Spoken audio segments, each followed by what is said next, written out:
I wrote this article on settlers maybe 6 or 7 years ago, and I'm very glad people are still reading it, talking about it. And a lot of my talk is essentially drawn from it. So if you're interested in some of the ideas, by all means, check out the article for a fuller discussion.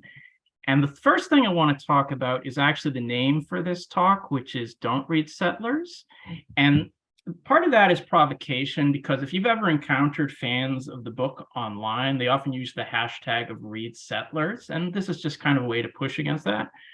I'm not anti-intellectual, and I hope people here are not, because by all means, if you're interested in these ideas and want to know what Sakai actually says, read Settlers for yourself, decide for yourself. I have a little more to say on the title, but I'll save that for later. So to get started, when we think about proletarian struggle as envisioned by Marxism, it's about workers not only ending their own exploitation, but taking up the struggles of all the oppressed under capitalism and leading the way to communism. But if we look at the United States history, we'd see certainly a long history of reformist and conservative segments of the working class. And the working class, in many respects, has not acted as this revolutionary class, as the gravediggers of capitalism. And the question of why the US working class is not revolutionary has preoccupied radicals pretty much for the last 150 or so years. And does the existence of racism and white supremacy prevent white workers from becoming revolutionary? Or does the origin of the United States as a settler colonial state mean the working class is incapable of being a revolutionary force? And one answer to these questions can be found in the work of J. Sakai.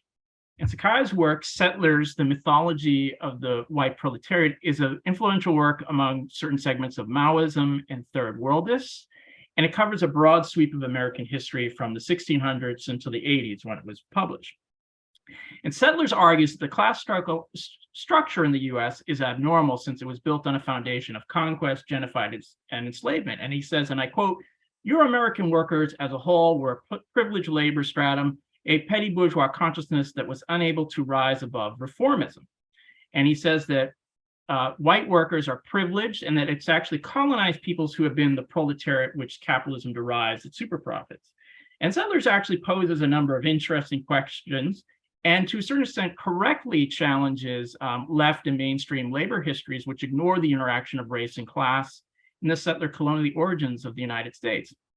But the book is marred by its cherry picking of data, its poor methodology, multiple claims advanced without foundation, its unclear use of class, and the fact that it ultimately advances politically defeatist conclusions. I want to do an overview of some of the themes of the book. So in terms of settler colonialism for Sakai, settlers to the United States were attracted by the prospect of land, and the subsequent colonial structure was shaped by the genocide of the indigenous and the enslavement of African people. And he argues that the enslavement of Africans did not actually hurt the interests of poor whites because due to the existence of super exploited slave labor, white workers never coalesced into a proletariat because they're too privileged and transitory in their condition. And he concludes this by saying that the settler colonial structure not only benefited the planters and the bourgeoisie, but also poor whites. This meant that all classes had a material interest in maintaining white supremacy. And he says it's the decisive factor in the consciousness of all classes and strata of white society from 1600 to now. And he says that white workers maintained their higher standard of living at the expense of slaves and became a labor aristocracy, and this could never achieve revolutionary consciousness. But the real proletariat is composed of Latinos, Blacks, immigrants, etc. And it's from them that capitalism derives its super profits. And ultimately, the settler colonial structure of the United States means that whites cannot transcend their privilege to fight with others for common liberation because they have no material reason to do so. And throughout the book, Sakai details how white supremacy was created and how the class formation of the white nation was constantly reformed by the incorporation of new waves of immigrants from Ireland and Eastern Europe. And in part, Settlers is responding to left populists and Marxist historians, mostly those connected with the Communist Party, like, say, Philip Foner, who largely ignore the settler colonial origins of the United States. I'll get into this later, but Sakai is not a corrective to them.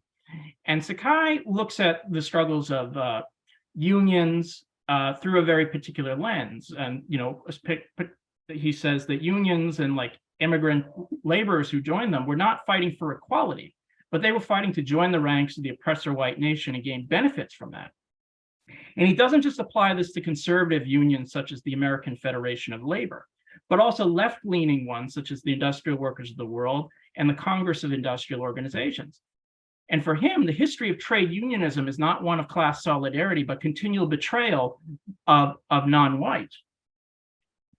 And he says every advance of European trade unionism meant the clearing of African workers out of another mill, factory, railroad, warehouse, or dock. And he argues, though, in the 70s that following neoliberalism and attacks on the welfare state, that the white settler society was starting to fragment. And I'll get into some of what he says about that later. And he kind of concludes that to overcome settler colonialism, and I think this is actually maybe the one thing I agree with him, and I hope everyone here does actually, is that we need a communist party and revolution. But he also said, I would also say that his analysis and methodology stand completely in the way of that. And in terms of his methodology, Settlers is one of these broad sweeps of history. And in any type of broad history, there's a lot of overgeneralizations and errors creep in. And even the very best broad histories have that. And Settlers touches on a lot of areas and topics, not really in any depth. And I would say, despite that, that doesn't necessarily undermine his thesis. What I think actually does undermine his thesis is his cherry picking of data to fit conclusions. And one example is his discussion of the IWW, which was an anarchist syndicalist union. It's still around, actually. But its high point was right before World War I and during World War I. And they were avowedly revolutionary. And Sakai claims that the IWW, which fought for one big union, was actually just a better example of white unionism, and that they had no intention of fighting colonialism and national oppression. Well, this ignores a number of things, such as the fact that the IWW did fight racism. They actually had members who fought in the Mexican Revolution, and they fought imperialism. In fact, the IWW was repressed during World War I because they opposed it. Now, if the IWW's goal was simply white unionism, it would have made sense for them to operate as a craft union like the AFL, but they didn't. They were an industrial union. And if the IWW primarily supported the unity of white workers, why were they so stubbornly internationalist during World War I? Why did they resist the type of national chauvinist propaganda? And to those questions, Sakai provides no answers. And a second example can be found in his treatment of the Congress of Industrial Organizations, or the CIO. And the CIO was the major union of the 30s and 40s, and it eventually encompassed millions of members. And many CIO unions were led by socialists or communists of one sort or another. And these were not only dedicated organizers, but they often took principled stands against racism and segregation. And it's interesting to note that Sakai, in an interview, says he learned the truth about Black and white relations in the CIO. And once he learned that, it led him to undertake the research for Settlers. And he said, finally, an anarchist veteran of the auto workers' historic 1937 Flint sit-down strike told me that the strike had been Jim Crow, that one of the unpublicized demands had been to keep Black workers down only as janitors or out of the plants altogether. This blew my mind. That's when it hit me that the wonderful working class history that the movement had taught us was a lie. And at one point in Settlers, he says that the CIO disorganized the nationally pressed and even conscripted, his words, third world workers into unions. The interesting thing is there's no evidence for any of that at all. That's just an anecdote that he kind of picked up. So all this anti-racist work of leftists in the CIO is just erased, and it's replaced with a wide-ranging conspiracy of settler colonial manipulation. None of this is to say that there is not racism and white supremacy, or that it did not impact the class consciousness of white workers. And there were certainly betrayals by craft unions such as the AFL and others. But Sakai's historical view of US labor as one of white betrayal is just as partial as the class unity perspective put forward by Foner. They tend to flatten US history to one of just workers versus capitalists, while Sakai denies the existence of a multinational proletariat, since white workers are just oppressors. Now, a partial truth can sometimes be a gateway to a greater truth, but that's only when the facts do not contradict its main thesis. But the partial truth that Sakai advances is just an utter falsehood. He simplifies the contradictions in American society into those of an oppressor white nation and oppressed nations, The reality is much more complex.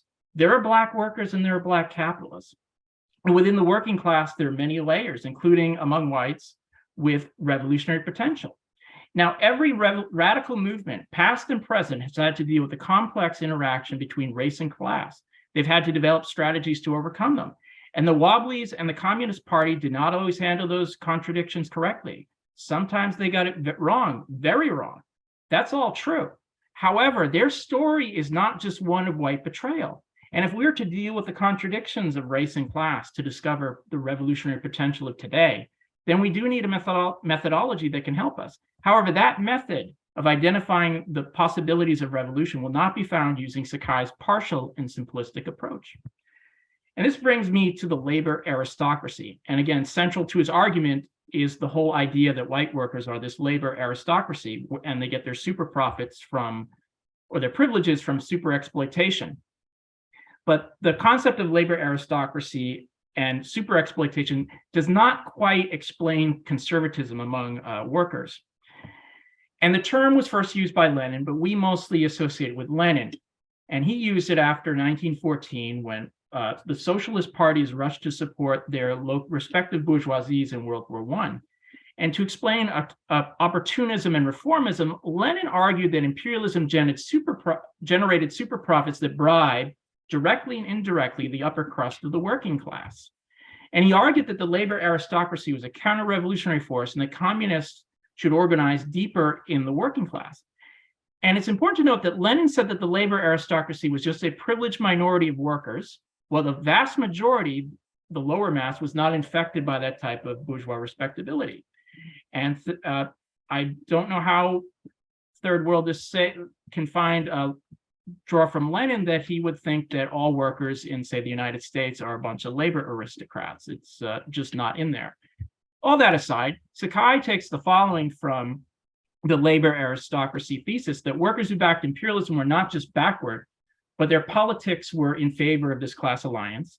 The labor aristocracy was not neutral, but they fought for capitalism, and that revolution is decided by oppressed nations, that under imperialism, that Euro-American workers were the most privileged, and they used their super profits to maintain those privileges. And there are a number of objections to the thesis, not least of which is just a misreading of Lenin. But how do labor aristocrats, who are a relatively small group, gain such support from large numbers of workers? And one writer, Charlie Post, has written a number of articles on this, which you can check out for yourself.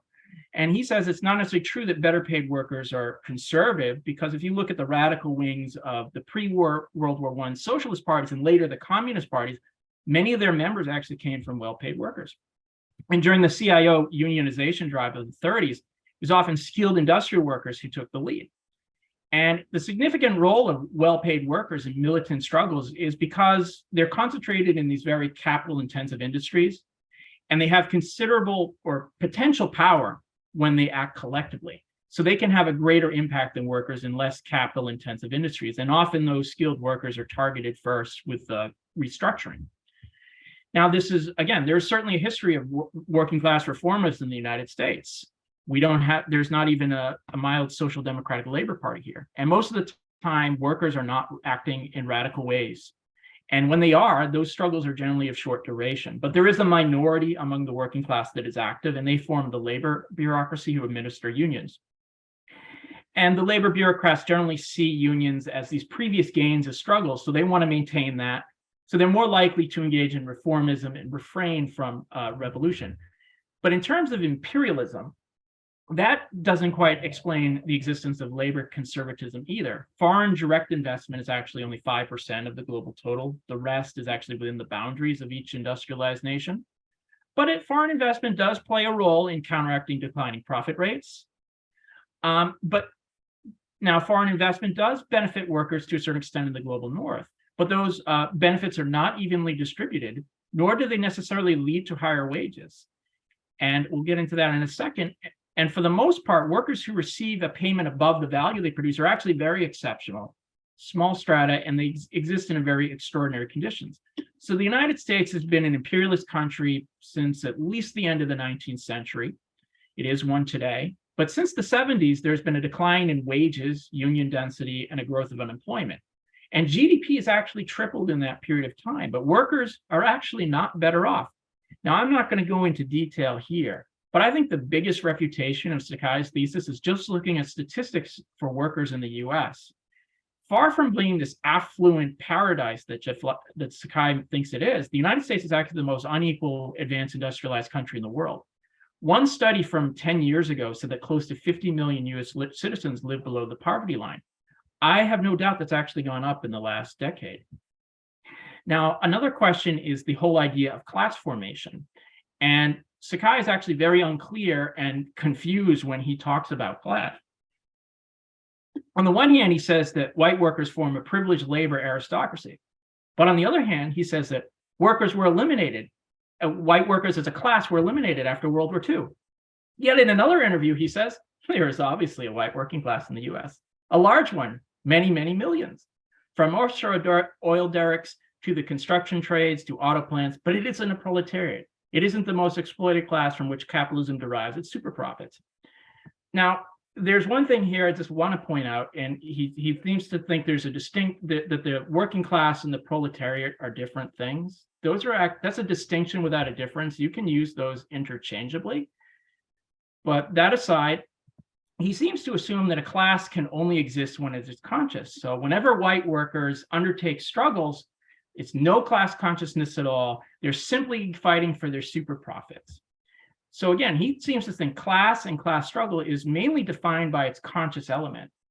But if we're Marxists, we know that class should be looked upon primarily as an objective category defined by the social relations of exploitation that extract surplus labor from the immediate producers. Now, while the class struggle can and often does have a subjective factor, this is not necessarily the case.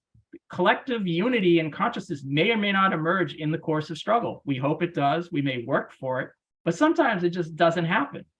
But even without a sense of collective identity, there's always resistance by the dominated classes because the very nature of exploitation just compels struggle against it. In fact, most class struggles throughout history have not been defined by class consciousness, but that does not change their nature of class struggles. Now, if we were to use Sakai to look at class and class struggle as principally defined by their degree of consciousness, then we'd actually have to just discount most of the class struggles that have occurred throughout history. And I think this makes a mockery of the materialist conception of history. And I think another thing is Sakai is looking for class consciousness as fully conscious, socialist or communist of one sort. But we know that the class struggle is never pure. Any struggle has advanced ideas along with backward ones mixed in. In other words, we should not expect to encounter proletariat knights in shining armor. Now, there have been others who've done a much better job of explaining the interaction between race and class, and I'll list a few names: Alexander Saxton, Ted Allen, David Roediger, and Noel Ignatieff. I'm not going to talk about all of them, but Saxton, he looks at the development of racism and white privilege in the 19th century, and he looks at how racism and privilege were formed and reformed through class struggle. Roediger argues that, for white workers, racism was not just about economic advantage, but racism emerged due to their fear of capitalist work discipline and wage dependency, and that there was a psychological benefit from whiteness. Now, we could raise all kinds of objections to their view of history or privilege or what have you, but just looking at Saxton and Roediger, they offer a far better understanding of class formation than Sakai. And there's one reason we can just point to is they actually don't deny the existence of the white working class, but they actually catalog how white supremacy shaped and deformed the class struggles that they did engage with. And this brings me to the last point, which is privilege. Now, Sakai has said that it's due to globalization and neoliberalism, the old settler social contract is breaking apart, and the US is undergoing desettlerization. Now, you would think this might conceivably open the door for whites to engage in class struggle, but Sakai sees a far greater likelihood for fascism, for white workers to restore their privileges. He argues that revolutionary change, in fact, would be against the interests of white workers because they have a material interest in maintaining white supremacy. And this leads to a very pessimistic conclusion that no section of whites can ever free themselves from privileges and fight for communist revolution. Now, while Sakai work purports to explain the historical emergence of white supremacy and privilege, he ends up reifying both and making them into this insurmountable barrier that whites can never transcend. And I think a better approach to whiteness was developed by the historian Ted Allen. And he recognized that the white race was a bourgeois form of social control. And it emerged in the 17th century after Bacon's rebellion with the possibility of black and white unity. And afterwards, a system of racial oppression was created where members of the white race were granted special benefits and privileges. And this tied all whites together, including poor whites, and it prevented unity between poor whites and poor non-whites. And Allen recognized that racial supremacy did bring short-term benefits to white workers, but over the long term, it harmed their interests. And it's like injecting a very hard drug. The immediate effect feels very good, but over the long term, it will kill you. And white supremacy is not this inherent trait of white people, but rather the white race must be understood as this social construct, as a ruling class social formation. In other words, race was something that developed historically. It wasn't just this reified idea. And the ultimate beneficiary of white supremacy was not the working class, but the ruling class. And this whole system of racial oppression could be maintained, but under times of crisis, it came under threat and it started to crack. And Allen actually says that when he actually does offer some strategy about how to deal with that. For one, is white workers can't take the bait of repudiating solidarity with non-whites, and they actually have to fight, stress the white radicals also have to stress the importance of anti-racism in pretty much everything they do. And we have to uphold the principles of anything that cuts into profit is good, and always maintaining proletariat hegemony and mass struggles. It's kind of a broad overview of some of those ideas. But whatever objections we might have against Ted Allen's interpretation of history or white skin privilege, it's important to note that he does not reify whiteness, and he does offer his own strategy for how to overcome it. Now, even though there's clearly a multinational working class in the United States, this does not answer the question whether it's bought off and incapable of leading a revolution. I won't pretend to offer a definitive answer here, but I will offer you some preliminary ones. The United States has unfortunately not had a socialist revolution. And there is clearly a history of racism, chauvinism, homophobia, etc. here, including among segments of the working class. And there are certainly examples of what I call relative privilege among workers. And that relative privilege comes from systems of white supremacy, patriarchy, imperialism, etc. And we can look at a white worker in South Carolina, and they certainly might make more than their black counterpart there or elsewhere, or from a sweatshop laborer in the third world. But those relative privileges do not change the fact that that white worker is still exploited. They're still enmeshed in capitalist social relations. And too often among third worldists, the identification of relative privilege among a segment of the population is enough to condemn them as bought off or hopelessly reactionary. As the argument goes, privileged whites who are bought off have no material interest in fighting capitalism because it benefits them. And the only way for the privileged to join the revolutionary struggle is by checking or renouncing their privileges in this individualistic fashion, and then they can fight. Yet this approach, I'd say, is rooted in idealism and not an understanding of the material necessity for workers to engage in struggle.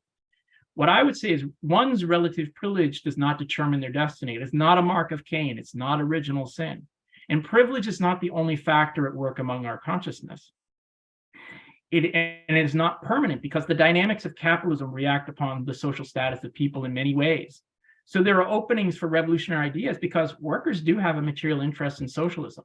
And the lines between who is going to fight for revolution and who is going to fight against it are not already drawn because we don't know the political alignments of the future. And it's not true that those without privilege and the poorest of the poor are just inherently revolutionary and will fight for socialism. That's economism, and it's proven false by history. We can find poor people who are avowed religious fundamentalists or embrace other forms of reactionary politics, as opposed to socialism. And as I said, the founders of the American Communist Party came not just from immigrant workers, but also from highly skilled ones. And if we look at just the movement against the Vietnam War, it was led in many ways by affluent students. In other words, those with relative privilege are not devoid of revolutionary potential, and the objective conditions are not eternally stacked against us, but they do contain the seeds of revolution. And just to wrap up, is every question that Sakai asks about race, class, US history, the potential for revolution are actually good questions. They're the questions we should ask, because we actually do need a materialist history. We do need an analysis of American society. Yet Sakai does not provide that. His work is marked by errors, methodological and factual, and his political conclusion is ultimately pessimistic. Working class unity is impossible, and racial division cannot be overcome. So if we're serious about a materialist analysis of American history, if we are serious about understanding the interaction between race and class, and if we are serious about communist revolution, then at a very deep and fundamental level, don't read Settlers. Thank you.